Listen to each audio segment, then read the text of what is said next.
Due to the graphic nature of its content, listener discretion is advised. From the halls of Montezuma to the shores of Tripoli, we fight our country's battles in the air, on land and sea. First to fight for... On this episode of Cigars and Sea Stories, Mike, Jocelyn, and Tim continue the conversation with Marty Skovlund Jr. and Matt Sanders of Blackside Concepts. Yeah. We started in Denver with nothing but backpacks and $100. Ended up 3 weeks later on the Italian-Slovenian border, and did everything from hopping coal trains illegally to hitchhiking to somebody donated some plane tickets for us from New York City to Bergen, Norway. I mean, hitchhiking over there, just everything that you can think of, as well as some decent sized foot movements. When I think it was total about just under 8,000 miles or something like that, and not quite 8,000, in the 7,000 range. And raised about $25,000 for the Gallant Few. Jeez, that's amazing. Talk a little bit about the Gallant Few real quick. Yeah, Gallant Few is a veteran-ran and operated nonprofit that specifically focuses on transition issues for veterans. Everything from I'm getting out and just need somebody to, kind of show me how to put a resume together or somebody to talk to once in a while, up to, the more on the other extreme end, like homelessness, suicide, dealing with PTSD, things like that. So they deal with the whole gamut of everything that could possibly fall under the umbrella of transition. Carl Monger is the executive director and founder of it. He's a retired Army officer, also served as a Ranger, and he does a heck of a job with it. And they actually now started and now run 3 smaller nonprofits that focus more specifically. I would say we've got the Raider Project that focuses on the Marine Recon and MARSOC community, the Darby Project that focuses on Ranger Regiment guys, and Wings Level, which focuses on Air Force Special Operations guys. And that all falls under Gallant Few now. So we're always really happy to support them, and they've actually supported us in some of our endeavors. And I'll actually let Matt talk about the latest endeavor that they've helped us out on. Yeah, and this is thanks to you and thanks to us doing the interviews for Nomadic Veterans in Las Vegas during SHOT Show. But I wrote a short film about PTSD, and it's a metaphor for PTSD is what it is. You're trying to show the internal struggle, as opposed to the typical external view of guy loses his job, guy's wife leaves him, or is come on hard times. So Marty asked Carl if he'd be interested in helping fundraise for it, or coming on potentially as a executive producer, and Gallant Few took the project on, got the entire thing financed, saved about what, 5,000, 5 or 6,000. 5 or 6,000. So we recently shot last month in April. We shot a 10-minute, 11-minute, about 10, 11 minutes long film in Bellingham, Washington, which is about 10 miles south of the Canadian border. Had 8 Rangers altogether on either the cast or crew. Our principal lead is former Charlie Company 375 Ranger, who got out in 2004 and went straight to LA, always wanted to be an actor, has been paying his dues for the last 10 years and is like on the cusp.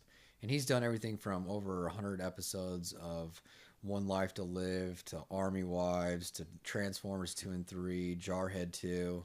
He's on a billboard in Times Square right now. Like a Very big cool. billboard. Yeah. Like naked, like with the television covering his dong. Interesting.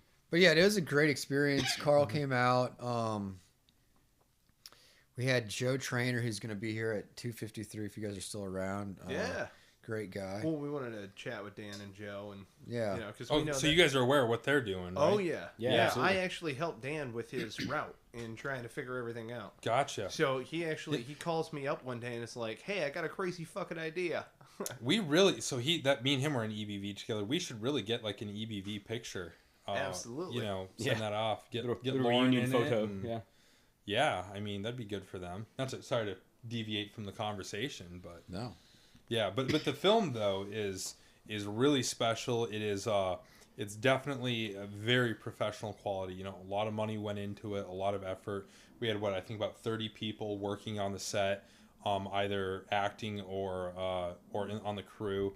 You know, we shot it at a great location, and there's you know, we can't reveal too much yet. We're gonna wait until we're gonna release it on Veterans Day this year. So Awesome. we got to kind of be careful with what we release. But We're gonna do some film festivals before then, but the release for, you know, everybody, the public, is gonna be Veterans Day for free, social media, and hopefully get the support of other veteran companies that have a large presence on social media to support us on it and try to get it go viral. Because, you know, my goal with it, I'm sure you share this goal, is twofold, and that's, you know, for the civilians and for the veterans, even, because they're, you know, PTSD doesn't affect every veteran. You know, PTSD statistically, you know, only, you know, affects about 20%, 20 to 33% is what they're saying, and, you know, some people even say less, depending on, but the buffer is about 20%. And so there's a lot of guys out there that don't understand, you know, what it's like to be chronically depressed, don't understand what it's like to, you know, have those memories like stuck in a part of your brain that, you know, causes your, you know, electrons to fire differently, causes your brain chemistry to be out of whack. And, you know, and I'm not criticizing this opinion. I'm contending with it. And that is, there's veterans out there that think it's an act of cowardice. It's selfish. It's, how could you, you know, all these guys died fighting for you. How could you be so selfish to kill yourself? And, you know, why I don't want to say, hey, you're wrong for saying that, because that's how you feel. And you know what, you having that perspective is probably going to prevent you from taking your own life. However, what I want to do is help bridge that lack of understanding with guys, because I struggle with PTSD. PTSD is something that, you know, has, you know, really is. I probably would have stayed in the military a lot longer than I did if it had not been for PTSD. And I may not, and hey, I wouldn't trade my struggle for anything in the world, but, you know, I may not have struggled as much, you know, as far as some of the depression and, you know, spinning my tires, you know, like I have since getting out if it had not been for PTSD. So I do feel like I have a pretty decent understanding.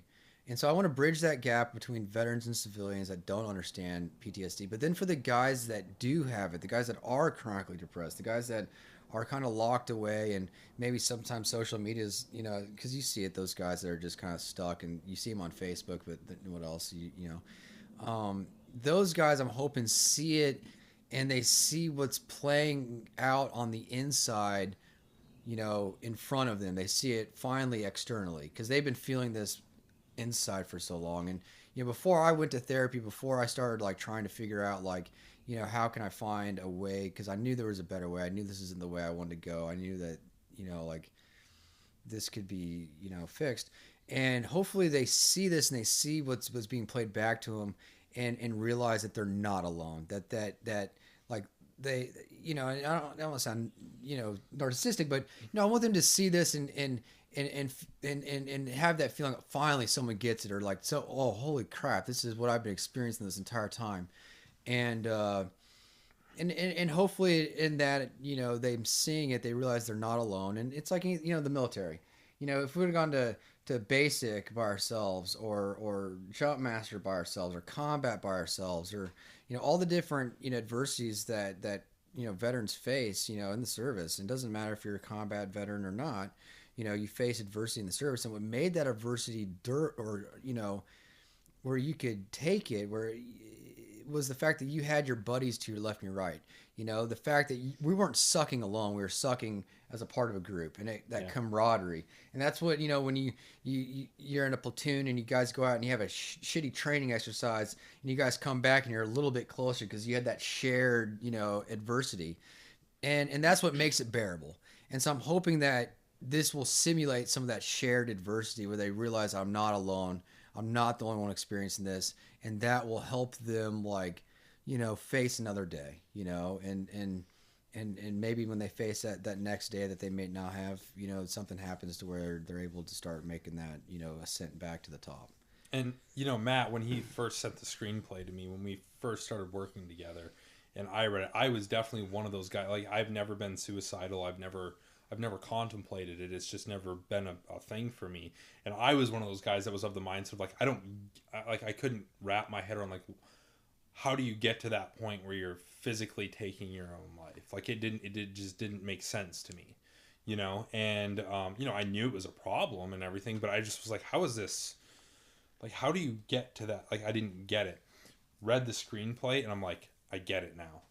Like, first time I read it, I was like, made sense. And that was why I was like, you know, from the get-go, like, yeah, this makes sense. This is something that needs to happen because I know that I am not the only person that has said, I don't get how you can get to that point, you know? Right, and so guys will watch this and they'll see, like, you know, for those guys that don't get it, and I think there's a lot of them out there, they'll watch this and be like, all right, that makes sense. I understand now. You know, I understand what's going on behind the eyes of my buddy who, you know, is not the same as he used to be. What is your purpose here at the GI Film Festival with regards to the film? Are you giving any sort of a heads up, or are you just here to talk about it? We are releasing the teaser this weekend. You are releasing the teaser. Okay, awesome. So it's still in post-production. It's still, you know, we're actually working with Jared Taylor over at Article 15 Clothing. He's a very talented musician, and we're working with him to compose the score for it. And nice. Matt is working with a really great editor that's out in Washington as well, and they're working on some of the finer points of it. But I've seen, you know, I've been fairly involved in the post-production process. Yeah, and it's a good film. It feels like, you know, it is a short film. It is, you know, Matt said 10-11 minutes. But it's got the feel of a feature-length film. I mean, just to talk about the technical aspects of this and how professional of a production this was, because we really did want this to be of the highest caliber we could possibly do. I mean, we were using the same camera that they used in Lord of the Rings and Transformers. Wow. You know, like, we were, like I said, 30 people on set. Josh Kelly, it was great that he's a former Ranger, but he's also a very legitimate actor. Great, you know, actor. Very, like, a legitimate acting resume. We used the you know, this couldn't have been made better even if we had more money. This was made as good as it possibly could have been made. Nice. And I think it's gonna hit a lot of people. I think, you know, and you know, one of my main jobs on it is to make sure it does get out to a lot of people, and you know, use our friends over at, you know, Ranger Up and Article 15 and SOFREP and you know, well, hey, Cigars and Sea Stories will be pushing it out there for you as well. Like I said, you guys are getting kind of an exclusive right now, so you know, it's so we're, you know, we're gonna hit all of them up, and like Matt said, it'll be premiering at some different film festivals this summer, but the worldwide release it'll be free because it's an important message. Mm-hmm. Part of the reason we partnered with a nonprofit on this, because it is a nonprofit venture. It's about the message, and yeah, it'll be released on Veterans Day, and you know, we're gonna go from there with it. I'm so excited about the little sneak preview we're getting here that I feel a little tingly in my loins almost. Like I said, we'll give you guys, you know, off camera here and everything. We'll show them the rough cut. Yeah, no, absolutely. Yeah. Cool. So well, awesome. That. That'd be great. Yeah, looking forward to it. Yeah. Seriously, see if we can hook it up to the cool. TV. Little Army Marine Corps cooperation going on here. Inter-service love. Yeah, let's see if we can get some JCOMs awarded for this. Nice. Yeah. Let's get a ribbon. I'm retired, but let's get a ribbon.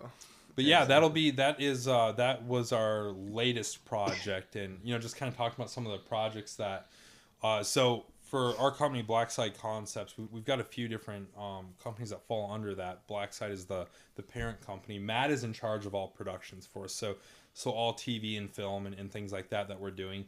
So, you know, he's the one kind of the big dick in charge out here in DC this weekend for our film festival. Nomadic Veterans, the documentary, was our first effort.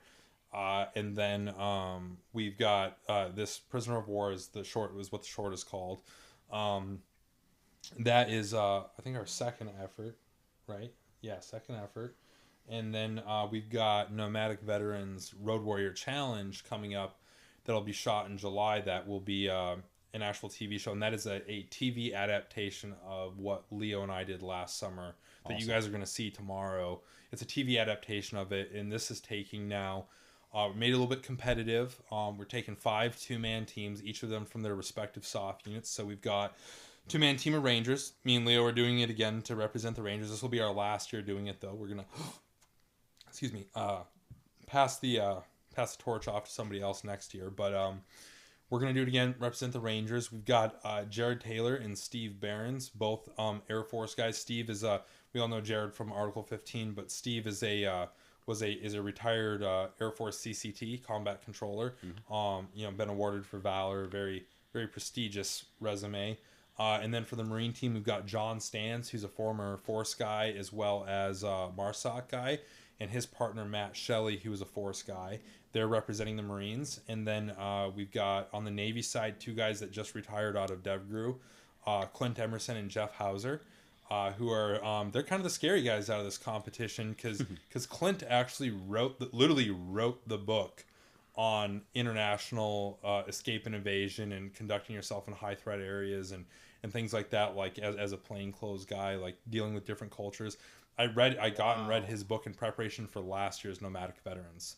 So this year him being on the show, it's like, oh shit, this guy some competition there. Lap us around the world, Well, no, because I'm actually a producer on this as well, and I'll be in the field tentatively running the competitions. Like there's some checkpoints you have to go through, like climbing Pikes Peak and stuff like that. So you'll slow them down. Oh yeah.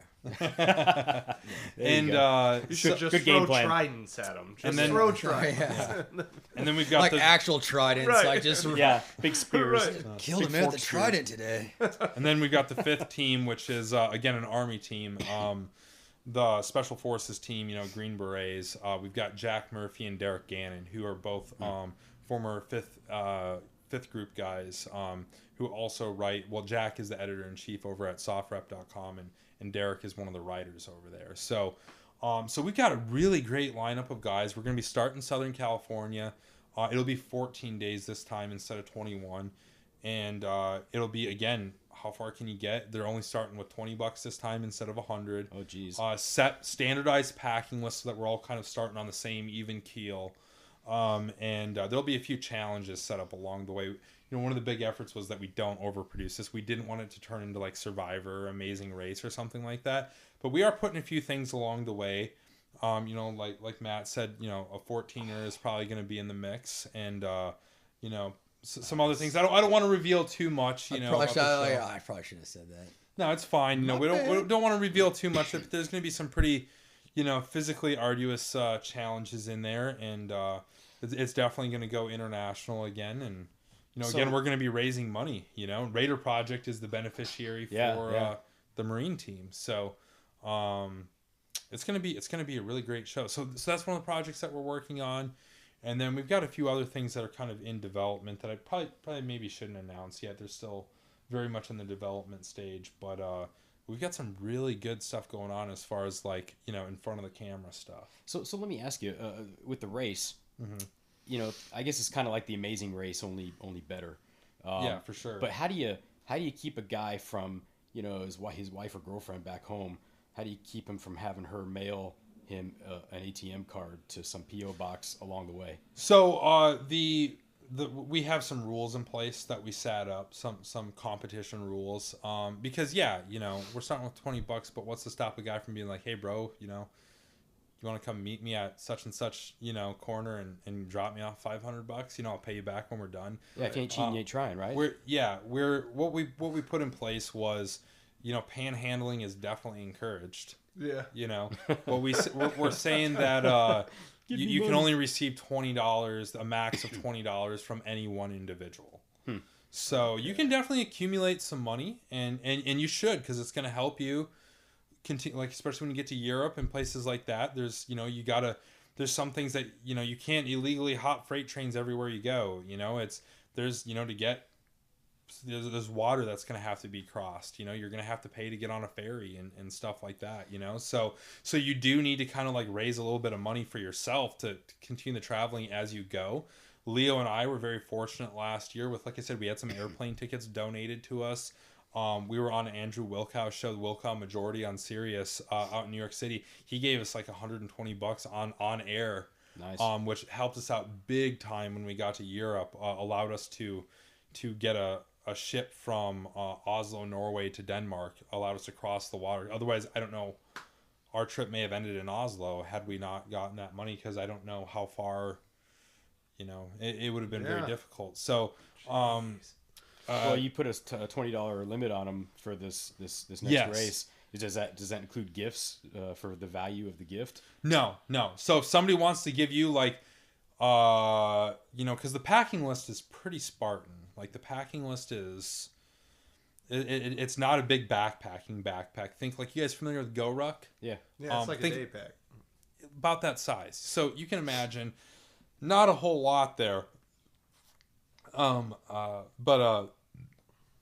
if guys want to hook you up with a sleeping bag for you to carry or something like that, like that's totally their prerogative. Yeah, or plane ticket. Or plane ticket. Yeah, we're gonna, likely we're gonna have plane tickets built into the competition for all but one team, and that'll be, again, the guys that get the plane tickets they'll be based on the challenges and things like that. But pays to be a winner. So they'll have to earn them. Yeah, for sure. Awesome. And depending on how fast you get to these tickets that are placed in probably not the most convenient places for you to get to them.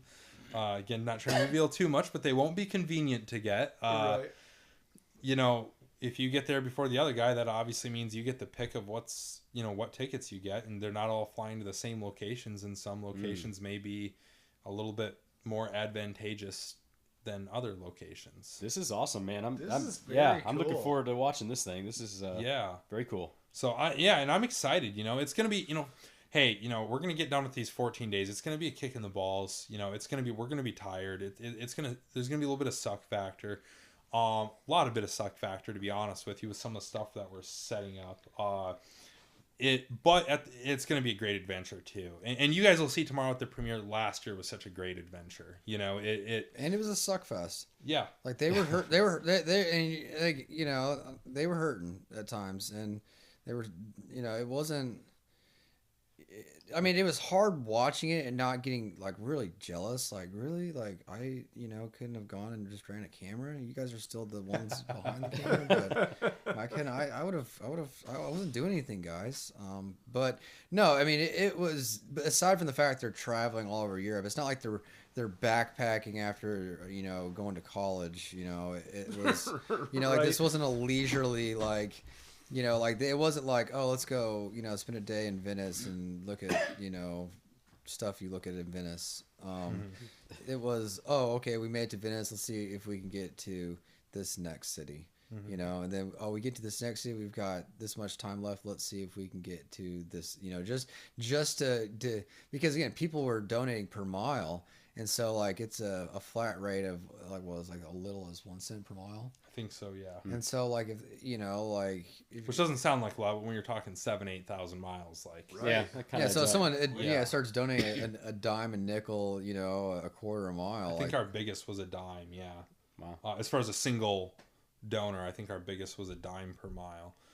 We also had some flat rate donations set up, and I know Leo put it out there that if anybody donated $5,000, he would get a tattoo of their company logo, and somebody took him up. Really? So, yeah, when you see in the documentary tomorrow, I don't think we really explained it in the documentary, but at the end, Leo says, he's talking about, it was a great experience and everything, and I walked away with some, a newfound, respect as well as a new tattoo, and that's what he's referring to. Yeah. Is you're not that gonna, challenge? You're not going to disclose to us whose tattoo he's sporting now? Will it be in the movie? No. I don't think it is in the movie. It's not. Oh, okay. Oh, you got to tell us. Come on. Does he have like an Astroglide tattoo now? Is it like Is it like? Astro Glide. Is it like? Is it the Is it 70s? like? That would have been great. Is you it know. like KY? Bert's for men? Gay Sibian Shop. Incorporated or something, yeah. Oh, jeez. That would have been really funny though. Pornhub.com. Yes. Yes. Hey, do you guys remember the eco challenges from Yes. back in like the, I don't know, when were they, like in the 90s? I think those were 90s, yeah. Maybe Late even into 80s, the early early 2000s. Yeah. Yeah. So, you ever think this this might turn into No, because something like that where it's people still would pay very... to come and do it? No. This is still very much I think it's a unique concept. Yeah, we can draw comparisons to Eco Challenge, Amazing Race, Ultimate Survival Alaska. There definitely are some. There definitely are some comparisons, but nothing else out there is having guys, like I said, hopping trains, hitchhiking, panhandling. This is kind of unique in that respect, and the reason we do that is kind of one of the underlying messages we're trying to show is like, hey, it's okay to ask for help. You shouldn't be so prideful as to ask for help. Yeah. And and that's kind of what we show is, hey, we're putting ourselves out there. If two former Army Rangers can go out there and ask somebody on the street for help, who are you to, and that's kind of, not to put me and Leo up on a pedestal, but that's kind of the message we were trying to say. And, honestly, the whole thing was very hypocritical for me at the time, because at the time I had just recently, I was still within that 1 year window of getting out of the military myself, and was going through a lot of struggles myself as, as a startup entrepreneur, and trying to get my company going and continue the small amount of success I had seen at the startup stage of it, but it was, I got off into the military, and we, left New York to move to Colorado, and, we had owned a house out there, couldn't sell it. And we had just basically put every dime that we had into renovating the house, so we had no money. On top of that, my wife is a type 1 diabetic, and the military told me during my ACAP classes, the transition classes, they told me I was going to have health insurance for 6 months after I got out. No, that wasn't true. Apparently they thought I was being chaptered, and that's true if you're being chaptered, but if you're just a normal honorable discharge, you don't get shit. So, so we get out, and I remember going to Wegmans, a grocery store up in the Northeast that's pretty awesome, but going there to pick up Lauren's insulin, and this is like, I think a week after I'd gotten out of the military, go to pick up her prescriptions, and they go like, yeah, your insurance is not taking this. And I'm like, oh, what the fuck do you mean? And so I end up on the line with Tricare, and Tricare's like, yeah, you got out last week. That's the end of your insurance. So now all of a sudden I'm on the hook with, for paying full price for diabetic supplies. And we had to do that for the first 6 months after we got out. And then my wife we find out she's pregnant on New Year's Eve of that year.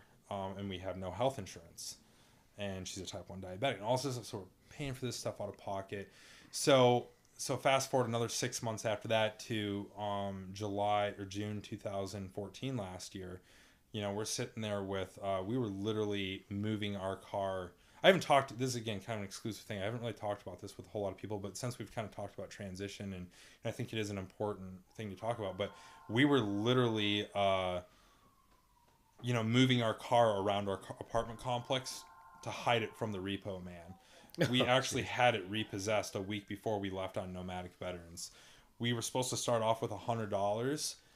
I started off with $20 in cash because I told Leo, I was like, oh, that doesn't make sense. We're out hitchhiking and hopping trains. Like, we shouldn't carry all that cash on us. Like, $100 in cash is a lot of cash anyways. But that was the excuse I used. The real reason was we had $27.63 in our checking account, and that was all we had to our name. So I took out $20 to take on this trip and left her with $7 and a baby in her stomach, at 7 months, to go take off on this, to preach to other veterans about asking for help. And here I am, the biggest hypocrite in the world, because I'm not telling anybody about this. Wow, what an asshole. Yeah, haven't done anything, it is very, I don't even think our parents knew the full extent of the situation that we were in. And, but it was just like trying to make it, and so I go off and take off on this thing. And I remember we get to Italy at the end of this trip, and the deal was that we struck up with Carl was, we're going to raise all this money for you, but we, wherever we end up, if you can help us out with the plane tickets to get back, that'd be good. you know, and so it was literally one of those things where it's like, oh man, I don't know if he needs to wait for the money that we raised to like hit his account or something, because like I didn't have money for food or a hotel or anything. So even though I was the competition was over and the rules were lifted, and you know, Leo was like, credit cards turned back on, you know, and stuff like that. He was going his separate way. So for me, I was looking at like, I'm probably going to be sleeping in an alley in Trieste, Italy tonight, and like literally being a literal homeless veteran, not a tongue-in-cheek homeless veteran for competition's sake, but literally homeless until I get a plane ticket out of here or something like that. And it was a bad fucking situation, you know? And so anyways, that was, you know, that was the whole thing with that. And now, like I said, a little bit hypocritical because we're sitting here preaching to other guys about asking for help and all this other stuff. And really, I wasn't following my own advice because, you know, I told Leo about this earlier this year, and he was like, dude, I just had a fucking book come out. I had a little bit of money. Like, I could have helped out. I'm like, I know, dude, but I didn't want to, you know, the typical thing that we are preaching against. I didn't want to inconvenience anybody else. I didn't want to ask for help. I didn't want to show that I was vulnerable, you know, and it's fucking stupid, you know, it honestly, it really is stupid to act like that. And, yeah, but I mean, it's not hypocritical because you're sitting here, you know, willing to, you know, own up to it, and you're able to say, you know, this comes from my own experience, you know, not being able to ask for help. And, you know, you going and the thing is you learned how to ask for help, you know, through this. And in doing so, you know, Nomadic Veterans was a success, you know, and because Nomadic Veterans was a success for you know, Gallant Few and for you know, some other people, you know, like, and not only just for that, but just talk about social media reach, like, you know, Nomadic Veterans got so much, you know, exposure on social media and local media access that, you know, I think that it definitely had a direct, you know, well, indirect, because it, you know, obviously the company didn't make any money off Nomadic Veterans, but, you know, that exposure, you know, people now knew who Marty was, now knew who Blackside Concepts was. And when Violence of Action came out, you know, you now had people that, you know, wouldn't have known about it otherwise. And because they, you know, knew that you were out there trying to do a good thing and had respect for you because of Nomadic Veterans, you know, they picked up the book. And, you know, the book is, you know, really, you know, correct me if I'm wrong, the book is definitely done well. And, you know, I mean, hey, you know, everybody's a hypocrite, but, you know, to be able to sit here and admit it, especially on a podcast, you know, like, that's not hypocritical, in my opinion. Well, my 2 cents. Nobody's infallible. I mean, the truth of what you're trying to convey remains, even if you feel you fell short in that time. Yeah, it's still the truth. But, you know.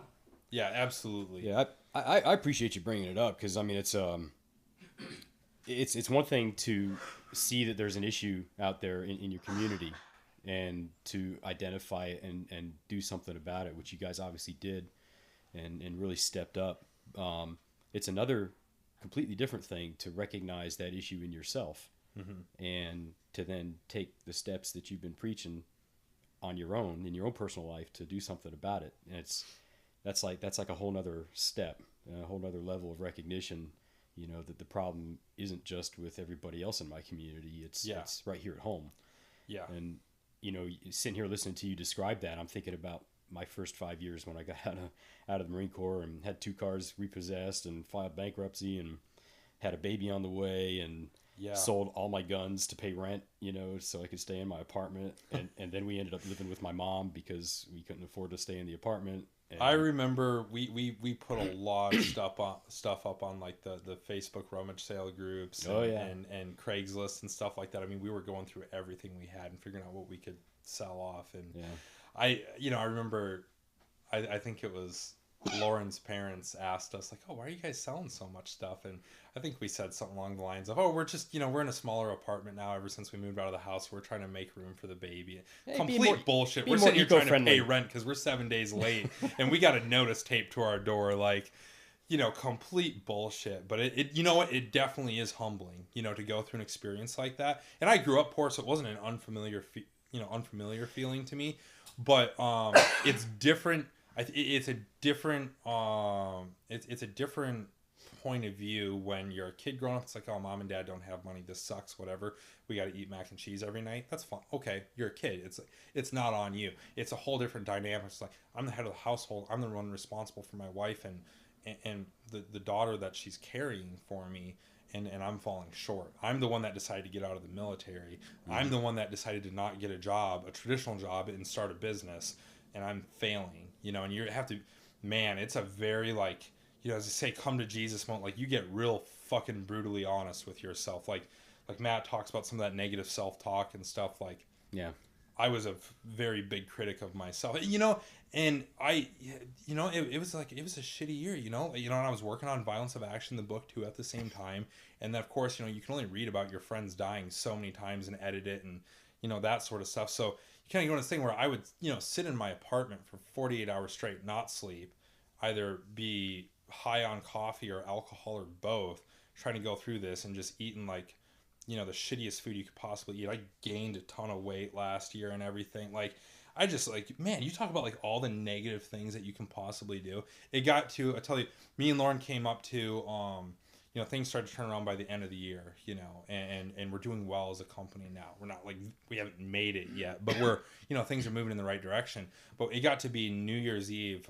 We came up to Boston to visit Lauren's parents and everything. We went out with one of Lauren's friends from college up in Salem, Mass, if you're familiar. Yeah. And we went out there for New Year's Eve, and it was one of those things where, like, yeah, it's always fun to go out for New Year's Eve. You do the kiss at the end of the night. I don't think Lauren and I even kissed at when the clock struck midnight. We both just kind of like teared up a little bit because it was like, all right, the year's over. Like, one of the best and worst years of our life, because we did have a beautiful daughter, in August and everything, but man, it was a fucking shitty year. It was just kind of like, all right, I get kind of like chills right now talking about it, because it was like, man, it sucked, and we really, like, you talk about like transitioning from the military. And I'm like one of those guys that I had like 15 Excel spreadsheets to plan our wedding. Like, I'm a planner. I have my primary, alternate, contingency, and fucking, what does E stand for? I'm blanking right now. Primary, alternate, contingency, emergency plan. I have that for everything. Man, we blew through my PACE plan by like 2 months after I got out of the military. Like one thing after another. And that's why I tell guys now, when I talk to, especially working as a recruiter, the guys that I put in as a recruiter, some of the first guys that I put in are now coming up on their ETS date. And I talk to them like, so like, what's your plan? Because I started off with like 4, like a plan and like 3 backups, and blew through them. So if you don't have a plan, dude, I mean, it might be really, really rough. It might get really bad before it gets good, and especially for these guys that went straight from high school to the military, and haven't really, quote unquote, been on their own yet, and so you talk to them and it's like, dude, you got to have a plan. You've got to think this through. You've got to have something in place.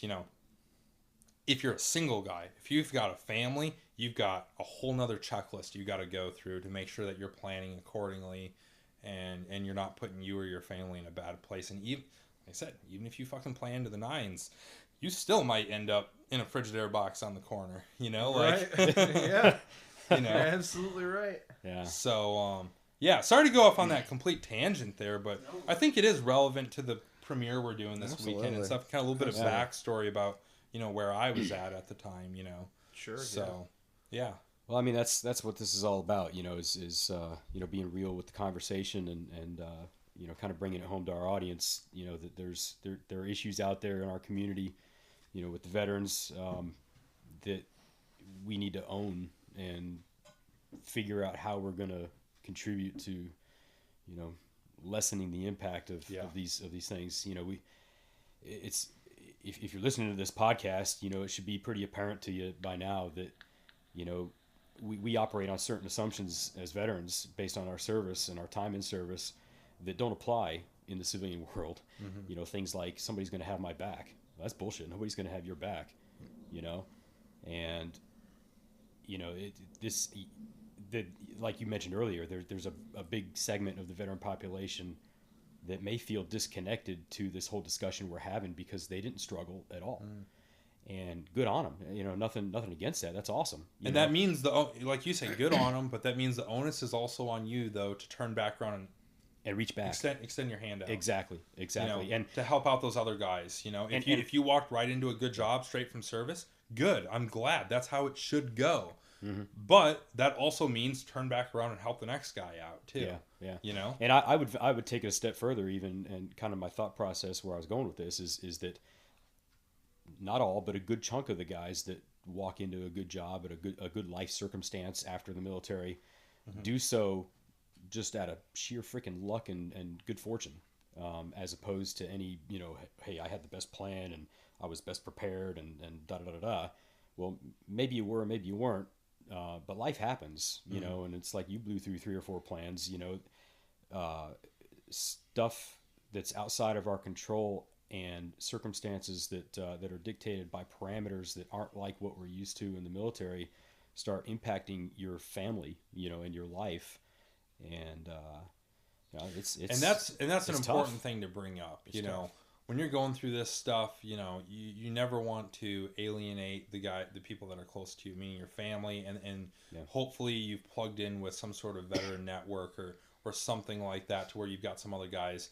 If you haven't done that, you should. It's a game changer, you know. But I was very lucky, you know. Lauren stood by my side the whole time. She was, you know, she was down for the cause, you know, even when it got bad, you know. So I think it's very important that guys don't alienate their spouses or the people that, you know, their children or things like that when they're going through the rough stuff, because, like, you know, hey man, you know, it's family, you know, you gotta hope that they're gonna, you know, be behind you and back you up and not, you know, not sink yourself into a bottle or something like that when you've got, you know, for this applies more to the guys, you know, the married guys out there with the kids or things like that. But it's like, hey man, you gotta keep that into account even if things get really, really bad, you know, because you've already got enough stuff to deal with. You don't need to add divorce into the mix as well or things. Yes.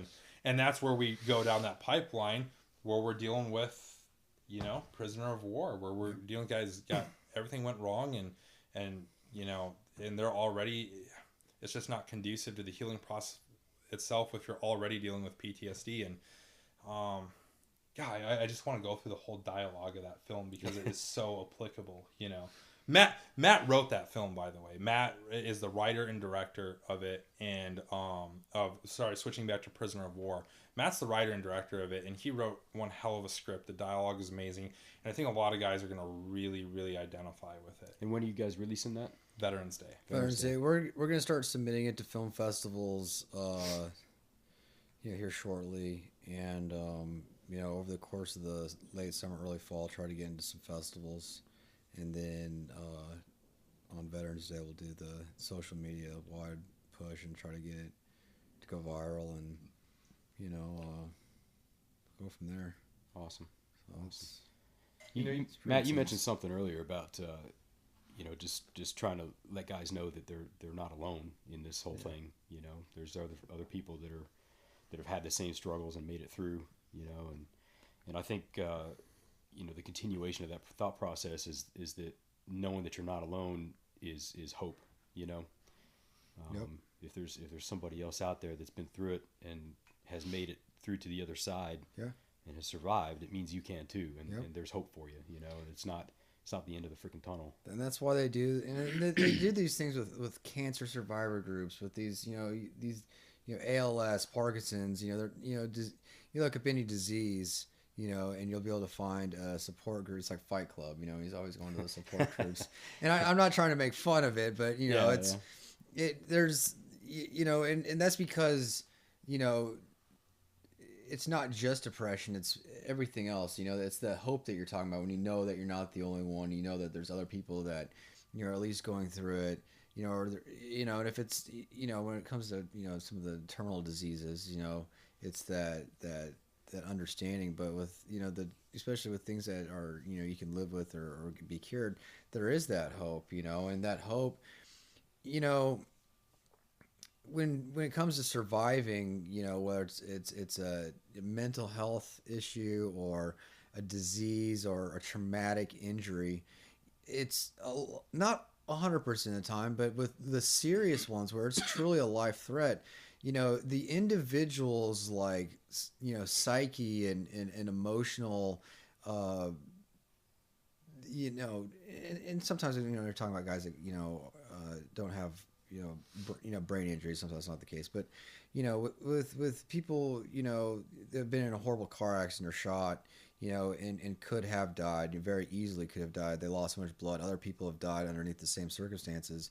The mental state that person was in, that drive to live, that hope, is what kept them alive. And that will to survive is something that I don't feel like can ever be counted out. That will to survive. And if we can get guys that are struggling with depression to refine that will, then they're still going to struggle. It's not going to just finding that will doesn't mean that all your problems are going to go away. Yeah. You're always going to have problems, but at least you have that energy to get back up every day and keep fighting the good fight. And fucking Abraham Lincoln was one of the best presidents this country's ever had. And he was a chronically depressed motherfucker. Like he wouldn't carry a knife, or scissors or sharp objects because of the thoughts of he had suicidal ideations. And he found the will to keep fighting the good fight, and he ended slavery. And he through the Civil War, modern America was born. Civil War ended, Reconstruction, Industrial Revolution, and then 20th century. And so that's a great example. There's hundreds of other examples, artists, thinkers, inventors, businessmen, that have just kept fighting the good fight and did amazing things. So like we were talking about earlier, our generation of veterans, we're going to be the ones that the guys who are, and the women who are able to keep fighting the good fight. In 30 years, we're going to be the ones leading our country. They'll be our civilian peers who went to Yale, went to Harvard, who had a silver spoon, and like Rich Jones said, were born on third base. They'll always be there, but it's going to be the veterans that are going to be alongside them. And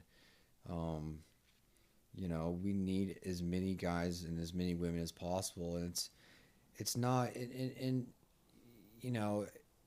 I don't want anyone to go through pain that they don't have to go through. But if people can find the help and find the hope, then that pain is easier. It's easier to be tolerated, and we all experience pain. And if we can experience that pain together and accomplish great things, this country's got a long ways to go. We've got a lot of things we need to fix. And, I don't want to have children and give them a world and a country that is worse than I was I was given for my folks and generations before me. So. Absolutely. You guys have hit on a few different things also, kind of going back to a lot of the projects. You've incorporated all of these different veterans throughout these different projects, not just from different branches and backgrounds, but who are probably passionate about different things in a variety of different ways. Ultimately, what I'm getting at is you get to pick your own team now. That was one of the things that blew me away when I left the Marine Corps. When you're in a squad, you've got your squad. You have the guys that you're going to wind up going with. So as you walk away and now you transition into, okay, I'm a veteran. Hey, what do I do? Our picture of the veteran is skewed. My picture of a veteran is my grandfather. Okay, so now you've got all these veterans from every different walk of life. Now they've got all of these technical skills plus the understanding of being an agile learner. Like, oh, hey, go do this. And it's like, Staff Sergeant, I don't know how to do that. Well, fucking figure it out, Boot. Okay, like, you gotta do this shit. Okay, you know what I mean? So if you have a whole team of, like, Army, Navy, Marine Corps, Coast Guard, Air Force, and each one of them have those technical skills and traits, but they all have elevated to the plane of, like, okay, yeah, I have the ability. Like you're asking, hey, how'd you wind up putting a lot of these things together? Oh, fuck, I don't know. I mean, it's right how-to videos on YouTube and stuff. You pretty Yeah, much I mean, figure anything out. literally, our business is. Most of us are not, most of us are not industry experts or anything like. So everybody that we've brought, we're still a pretty small organization. We've got about 8 employees, and every one of them they've been brought on to. This is one of the aspects of the company. Let me brag a little bit here that I'm really proud of. Is the people that we've got on board for our organization. Everybody is able to do more, not only their job, but they can do somebody else's job too. I use Matt as an example. He went to film school. That's his thing. He's an excellent filmmaker, excellent director, but he's also an excellent writer and editor, and can help out on the publishing side for us whenever we need. Like I said, he was a great help on Violence of Action. Will, who is in charge of publishing for us and runs our publishing brand, he is right now working on his master's of English literature or something like that, I believe, and is an excellent writer, excellent editor, and everything like that. But he also has a background in film and was Matt's first AD when we shot Prisoner of War. He's got that background. That's at the door. Oh yeah. I just wanted to wait till we could get clean audio to say that. What was I just talking about when I paused? Gay sex. Your team at Blackside Concepts. Team at Blackside Concepts. Yes, yes. Yeah. We said we weren't filtering ourselves. Yeah. No, we're not, but you just threw him for a loop. We're at fucking work right now, Yeah. okay? I love reiterating that. So our team, so every one of them is able to do other things. They're able to help out in other places of the country or other places of the company, as well as they've got, everybody that we brought on, like Matt, Matt's been in film school, he's worked on full films, but he's not freaking Scorsese either, Oh, thanks, bro. I'm just saying, it's not like he's this guy that's been entrenched in the better. entertainment industry for years and years and years and knows all the ins and outs. It's true. Every project I've done, both projects I've done with Blackside has been a learning experience. Yeah. And it's not like I have an MBA or anything like that. I'm, learning stuff as I go. But that's the great thing is for everything, like when I handed Will publishing, it was, Will's, like I said, he's a great writer, he's a great editor, things like that. But he's never worked for a publishing company before on that business side of it. But it was like, hey man, it's your project, figure it out. Like let's make this happen. Let me know what I can do to help. But you're the man, And it's been the same thing. Charlie who runs Havoc Journal for us, which has done just amazing. And we're actually coming up on the end of one of the best months we've ever had in the short history of that website. But he's never ran a site like that or been in charge of right now 32 writers, and things like that. But he's figured it out and he's made it a success. It's just, like you talked about, it's just guys like, hey, figure it out, boot, like either way, the mission's got to go on. So we can either sit here and talk about how we don't know what to do, or we can make it happen, And I think all of us that are in the company right now feel pretty passionate about like, hey, I don't think any of us wants to fail, I think everybody wants to see this succeed and be a part of something awesome, and so that's what we're doing, and Very cool. I think we're doing okay with it so far. I think you're doing just fine. Yeah. I think corporate America could take some notes on being fluid like that, rather than get bogged down in red tape. It's just like, hey, let's just get it done. And there is, to be fair, there is a very big difference in a company that's still in the startup phase and a company that has been around for 50 years and has 500 employees. There's different problems to deal with, And, after a few lawsuits, that's where all that red tape comes from is, hey, some dick did this and now we got to make a rule about it, And I get that. So that reminds me of the military. Exactly. Yeah. Right? Like all the, so I don't want to be too hard on them, but at the same time too, yeah, I do think that there is a lot of value in hey, corporations pay a lot of money to come get consultants to come and tell them how to build their team, and how to build a good executive team and how to attract good employees and stuff. And I think that's something that we've got kind of just innate to our company is we're just attracting really good, really talented people, you know? Yeah. So. Yeah, what's been beautiful about it also and just being in that veteran-owned small business atmosphere is just the cross-pollination. Yep. Dare I say that $5 million word, synergy. where it's like you've got all of these Promote different synergy like a boss. Seen that video.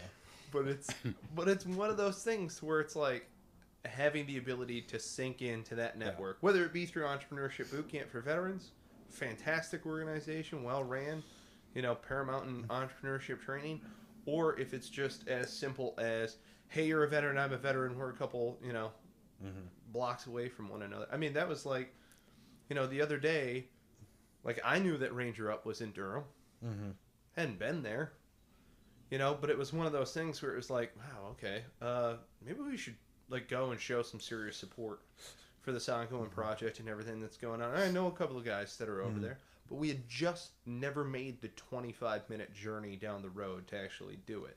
And it's so simple too. Like, and all these guys are very accessible. They make themselves very accessible. It's not like they're like, oh, we're Ranger Up and we don't have time for other veterans or anything like that, or we're Article 15. Any of those guys, like me and Matt Best and Jared Taylor from Article 15 went and did a small business panel for a bunch of wounded active military guys that were still in the Warrior Transition Program, I think they call it, for the wounded guys that are getting medically retired, anyways, we did a small business panel for them, and it was at the end where we're in El Paso. It's right outside of, we're on Fort Bliss, and that's where Article 15 is headquartered. And we got towards the end of our panel, and like Jared, just to the whole room, we've got 50 people in there. He's like, hey, you guys want to come over to the house site and try some of our new whiskey? And everybody in there is like, are you fucking serious? We come hang out with like Matt Best and Jared and Vince Vargas and I guess this tall pale guy that's with you, like, and drink your new whiskey? Yeah, hell, like they were all like, are you serious? He's like, yeah, here's my card, like text me, I'll give you the address. Like, they threw a fucking party on the spot that night at their place for a bunch of guys, and one of the guys that was there, wheelchair bound, double amputee, they gave him a custom made AR that they planned on giving in a giveaway, on their site. They awarded it to him right there, like, hey dude, you're super cool and we appreciate everything you've done, and so here's a $4,000 AR. Nice. Yeah. Gotta love that. Yeah. You want to talk about synergy? Ranger Up and Article 15 have that synergy. I mean, to draw a parallel, those are two companies that both T-shirts and comical T-shirts, are their kind of bread and butter. And they're very much competitors. Yeah, oh, very much. And not only competitors, but they're ran by alpha male, competitive motherfuckers. Yet, they have like you were just talking about, supporting each other, and Range 15, and it's all just this interconnectivity. And the thing about the military, especially combat arms units, is and just the military in general, is you compete with your peers for the next promotion. Like you were talking about, was it PT, PME rifle score. Thank you. It's different in the Army. What's ours? Yeah, you guys do like push-ups and like gaggle each other or something. I don't know. Yeah, it's like mine for me to get promoted to E5 was a thong and a light coat of CLP. There you go. I just there you go. I'm feeling a little hot right now. Yeah, I blacked out most of it. I've pushed it from my memory. From the pain. Yeah. But the point is though, even though you're in competition for the next advancement or promotion or the next cool job, you're able to compete with those people in a healthy environment, and you're still friends. Like, how many guys do you know that were team leaders together? One guy got promoted to squad leader, and those guys are still going out and drinking, and they go to work and they have that work relationship, and then they're able to have a friendship. And because you're learning that at such a young age, such a formative age in your adult life, I think that's what allows the veteran community as a whole, especially the business side, to have that synergy where we're kind of competitive, and Ranger Up wants to make money, and so is Article 15, and they're competing for the same customer dollars, yet they're coming together to make Range 15.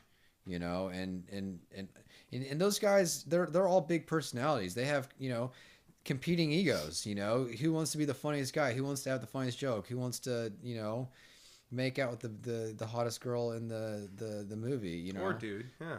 what, depends on who we're talking about. But they're able to do it in a healthy manner that allows for, not only them to be successful, but the community as a whole. They represent us, and they're bringing the veteran community, to the forefront in a positive manner, like they're not, and hey, they do write about suicide. They do write about depression. But they're also... Matt has wrote some very hard-hitting articles. He has. Yeah. But they also show veterans in a positive light, in a funny light. They show themselves as, veterans that can be successful. They give people, such as you guys are doing, they give those veterans that are struggling, that are deciding to continue to fight the good fight, an example of like, oh, these guys are doing it? Like... not to say that these guys can do it, I can do it, but you know what I'm saying, like when you see that's guys exactly it. If us knuckleheads can do it, then freaking anybody can do it. Yeah, but like veterans can relate to other veterans, and if someone you can relate to is doing something, it's like, okay, I can do this, like I got this, and reaching out, and the community and the networking, especially social media, it makes it easy for us to stay in touch. I'm a big advocate of it's never been easier to start a business than now. I'm not saying it's easy to start a business, but it's never been easier comparatively, because of the internet, because of social media, because of just the environment that we are in now. And not to like dive too far off into politics and things like that, but, people talk about like, oh, the rich keep getting richer and the poor keep getting poorer. The rich keep getting richer because it's never been easier to make money, and they figured out how to make money, so they're just doing more of it. It's gotten easier. And so that's why they're able to keep making more money and keep getting richer, because it is that easy. And for anybody else that wants to put the effort into figuring it out and starting a company and taking a little bit of risk, they can do it too. Amen, brother. Amen. That like I'm a really big advocate of that, and it's like, Matt was talking about, Rich said, like, some guys do start off on third base, but you know what? Statistically, only 24% of the world's billionaires start off on third base. The other 76% start off with nothing, either middle class or lower. And of the world's billionaires, most of them are first time, 76% of them are first time billionaires. They didn't grow up in that family. 24% are, the Waltons and, start Walmart. Yeah, they inherited that, and there's a few others like that, but most of the rest of them didn't. It's because, they went out, they took a risk, they started a business, they put themselves out there, they did a lot of hard work, worked a lot of hard days, long days for a lot of years, and it paid off big time. And now it's getting easier and easier because of the advent of the internet, the information age, the ability to, hey, I can go open up a t-shirt company without opening up a brick and mortar store and taking on all that risk. I can market without having $1 million marketing budget because of social media. If I make a funny YouTube video, I can reach 1 million people. You know how much it used to cost to reach 1 million people? Right? Right. Yeah. $1 million. At least, So I think a lot of people, and when I talk to other veterans who've talked about like, yeah, I'd like to start a business or things like that, but there's one guy in particular who's like, not all of us can do bikini snaps and drink beer all day. Guess what? They're not doing bikini snaps and drinking beer all day. That's what you see in the videos. They're some hardworking dudes, Same thing for all these other companies that are seeing a little bit of success, It's a lot of hard work, but if you want it, if you want that payoff, either financial security or the satisfying feeling of being successful or any of those things, it's like, hey man, you gotta go pay your dues. I'm a firm believer it works the same way as soft selections is. There's guys that may be there that are fully equipped to be there but don't make it because their head's not in it. They don't really want it. And then there's guys that really want it. There's that 100-pound kid that's 100 pounds soaking wet, carrying a ruck that weighs just about as much as him, and he's out there making it. He gets selected. It's the same thing in business. There's some people you either want it, and there's nothing that's going to stop you. Even if you get recycled, day one recycled, there's nothing that's going to stop you. You either want it or you don't. Yeah, one or the other. And it's fine if you don't. It's fine if you want to go work a 9 to 5 and get your 30 days of vacation a year and or 20 days or whatever it is for a normal company. There's nothing wrong with that. But also don't complain to me about the rich getting richer and how the world's not fair. Yeah. Yeah. You know? Well, here in America anyway, the poor are not getting poorer. Everybody collectively is enjoying a higher standard of living than we've ever enjoyed in the history of the country. Yeah. We do have some absolutely destitute people living on the streets. There's no doubt about it. Yeah. But those numbers... I'd rather be on the streets in America than on the streets in Africa. Yeah, exactly. Or Central America. Exactly. You know. Amen to that. Yeah. Well, let's wrap this up, shall Yeah, we? absolutely. I feel that we're in a great place. Feel free to subscribe, rate, review the podcast. Go ahead, share on Facebook. We're always up on Twitter. And join the conversation. Your comments make the show. That's why we go out and do all of these things. If you're listening out there, click subscribe. Stick around for more Cigars and Sea Stories. We really appreciate it. Marty Skovlund Jr., Matt Sanders, thank you so much for your time. Seriously. Thanks for having us on. Really encourage you guys Awesome. coming out. Love Awesome. the opportunity. Appreciate it. Thank Wish you. you the best of luck in these upcoming projects. Hope to publicize it as much as possible. And we appreciate that. And again, thanks for the opportunity. It's been great. Yeah, we'll see you at the premiere tomorrow. Awesome. Yep. Great.